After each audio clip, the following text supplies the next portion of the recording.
Hello everyone, and welcome back to our new video.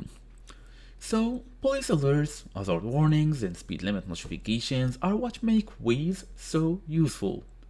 But when those alerts stop sounding, it can be totally dangerous. The issue is usually audio routing, or sometimes the alerts simply don't trigger at all. In today's small tutorial, we wanna go through how to fix alerts not sounding in Waze, fast and easy as usual. Let's get started.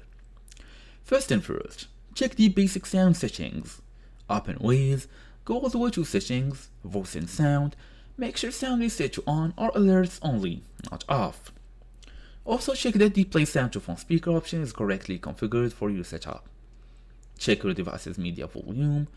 For the volume issue, make sure your media volume is turned up, not just your ringtone volume. On Android, expand the volume controls and check the media slider. Test with Bluetooth off as well. If you are using Bluetooth, alerts might be routing to a disconnected device, so try turning off Bluetooth temporarily to see if alerts work through the phone speaker. If they do, the problem is with your Bluetooth audio routing.